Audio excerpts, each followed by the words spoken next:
life. He checked him, he checked his lab book, he checked everything, and he said, whoa, your heart looks like it's been regenerating. Like, it's like, I don't even see that you have this disease anymore. And this man was able to overcome his disease, heart problem with cayenne pepper. And, something that we use a lot in our formulas for high blood pressure, we see how powerfully cayenne pepper works great for both hypertensive situations and hypotensive, which is high and low blood pressure. Circulation, extremely good for circulation as well. Because cayenne has a capsaicin, which is one of the primary ingredients in cayenne pepper, and it's effective in lowering blood pressure because it helps to improve the vasodilation. So it's a vasodilator, helps to open up your blood vessels. And yeah, if you have a cut. So on the outside is a vasoconstrictor, dilator. So cayenne is one of the smartest herbs you'll find. You ever seen a smart herb before outside? Cayenne pepper. Now, what's interesting though is like medicinally, cayenne pepper very powerfully.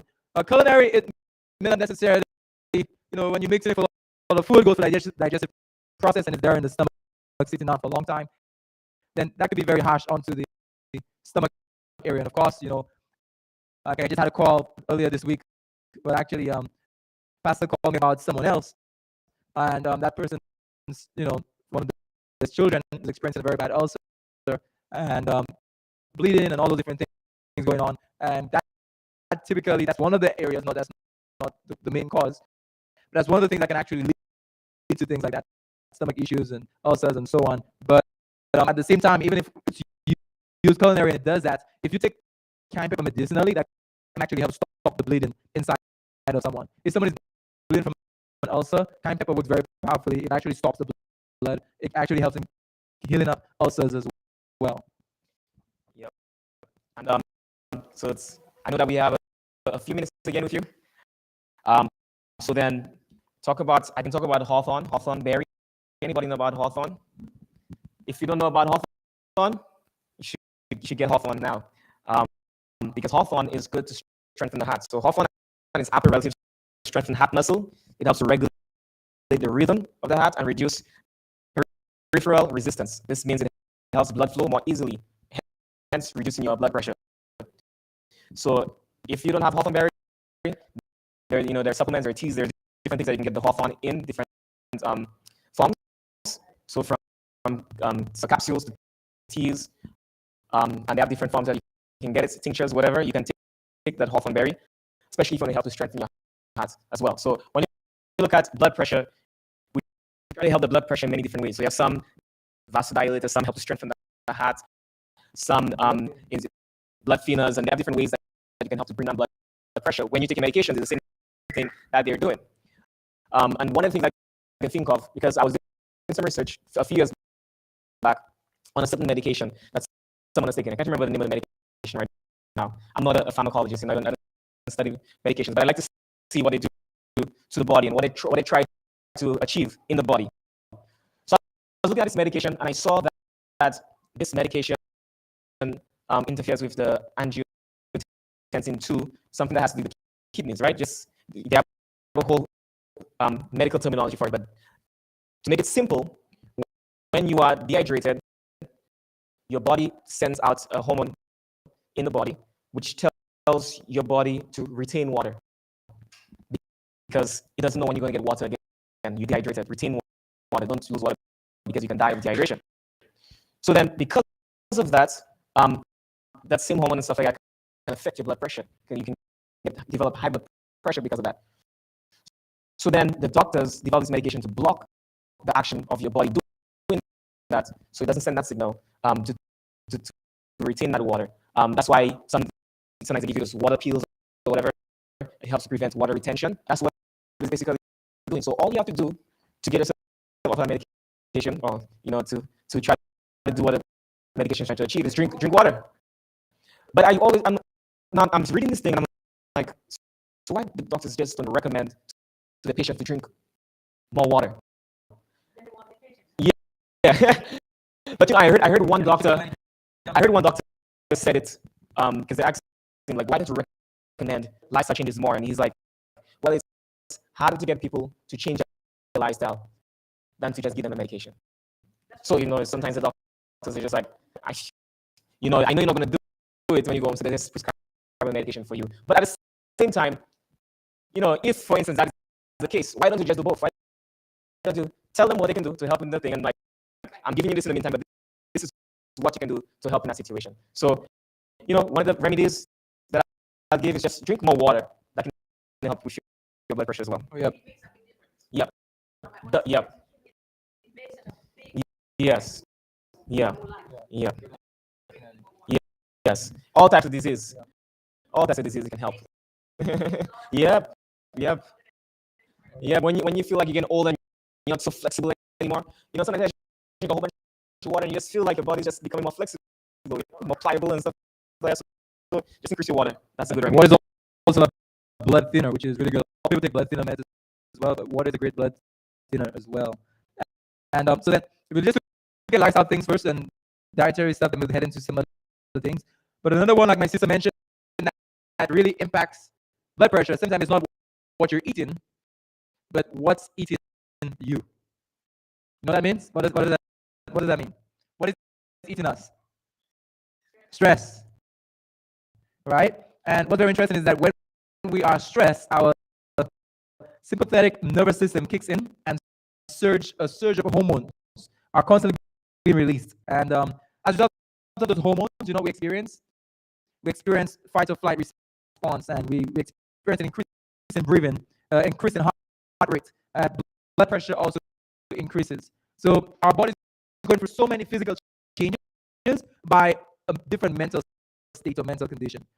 It's very powerful because the mind affects the body, and it's a very close relationship between the mind and the body. When the mind is affected, the body responds, and the body is also affected. By just simply stressing, blood vessels become constricted, blood pressure increases. You just, if someone is stressed, sometimes they, let's say a dog is like about to run behind someone and chasing them.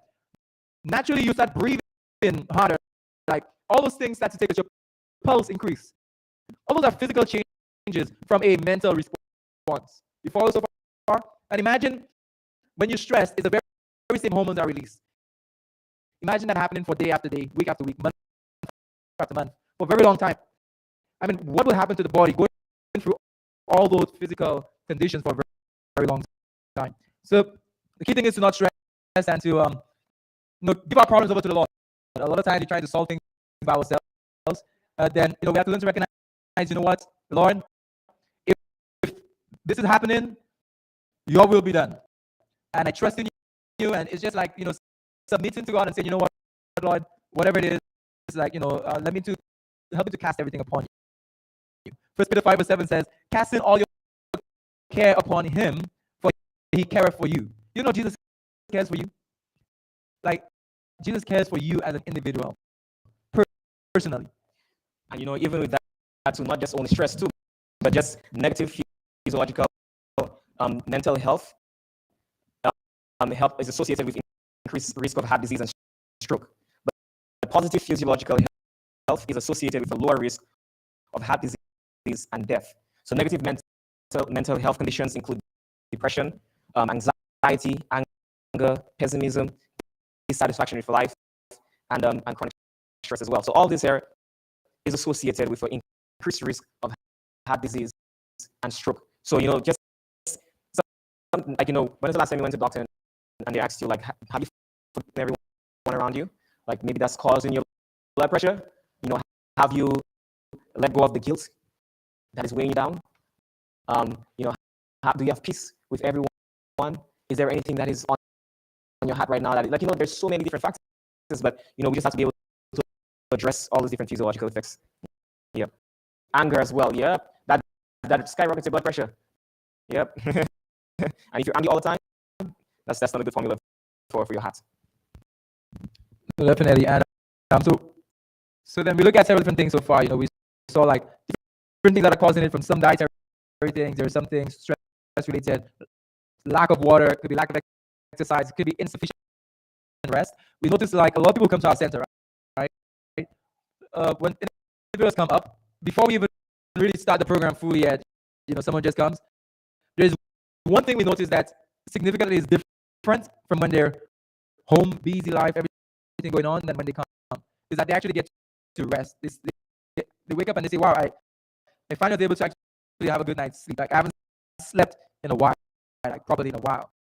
And when we check those people's blood pressure after they just rested, we realize the blood pressure reading before and at that point is drastically different. Like, it actually goes down a lot. And we realize the power of rest.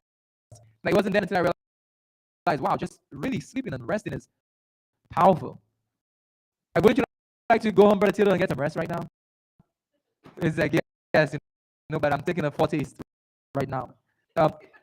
So then I'm just so then insufficient rest. There's a study that was done, right, in 2007 that showed that those who had cut their sleep from 7 to 5 hours or fewer a night nearly double their risk of death from all causes.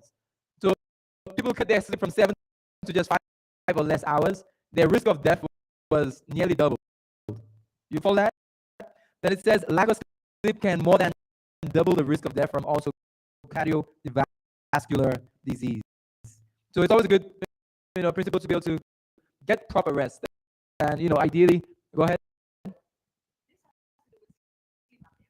Yeah. Yeah.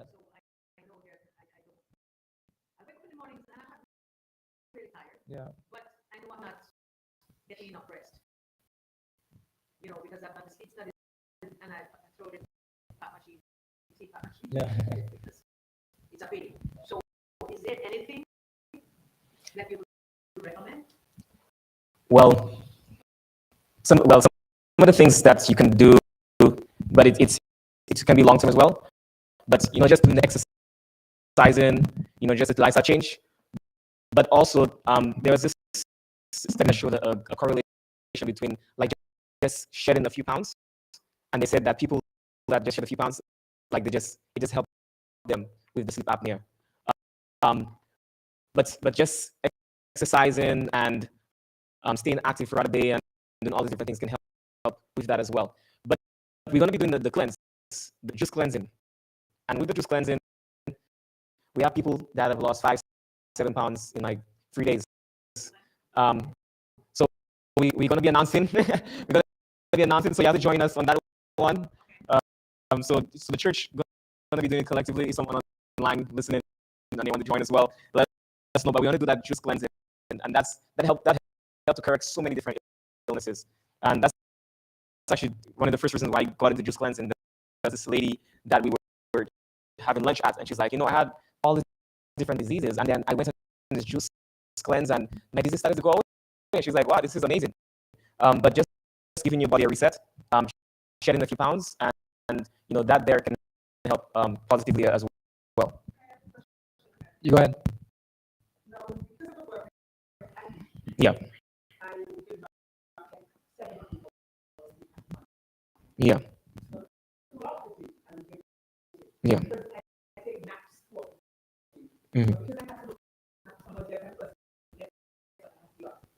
So I will get like 8 hours. They wake up throughout the night? Yes. Yeah.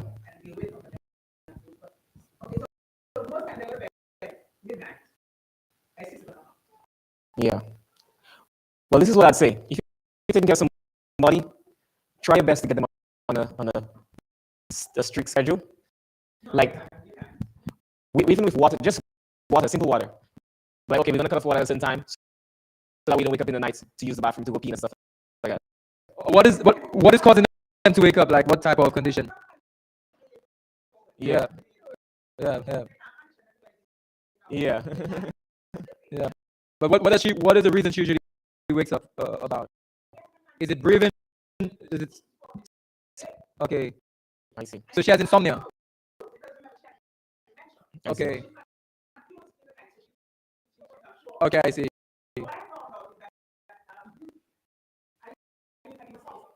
Yeah. Yeah. Yeah. Yeah. Yeah. You need to give a good tea to knock out every night. Yeah. A nice sleep tea.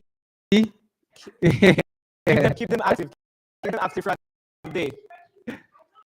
Yeah, make her run me and you in the house for like a good 3 minutes, gets tired, and then she knock out at night. Like that's the best thing for you to do is to try to get her to be active in the day, like doing some activity, bringing her outside, counting something, like trying your best to do something, because let me tell you, the best sleep is nighttime sleep. Like you can get that sleep during the day, but you need that sunlight in the day, and you need the complete darkness when you go to sleep at night, because it helps you to have more restful sleep. And also your body repairs itself, from the hours in between 12 and 2 o'clock and so forth, where you get some of the most repair that your body goes through.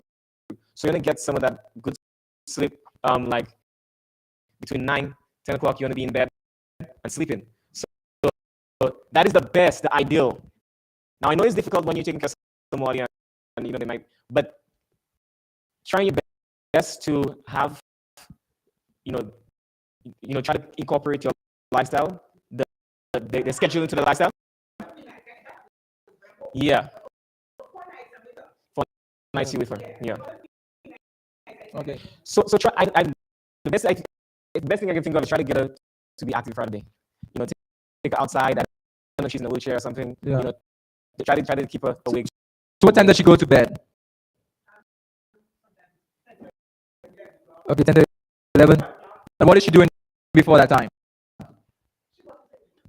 Okay, so then if you have a bedtime for her, you tell, okay, well, I'm going to tuck you in at 9 o'clock. She may not sleep right away, but say it again. She's not sleeping yet. So then, yes, I guess for her, like, she might probably need because she has insomnia and she can't really sleep. But again, the television is not helping for sure. She had the television on. She's going to stay up. She's going to watch and all of that. Sometimes she needs darkness. Taking everything away, tucked in, trying to fall asleep, and it's like her redeveloping a habit. But you're only there for 4 days. The other 3 days, that's something that has to be maintained for to really have a habit. But I understand the difficulty level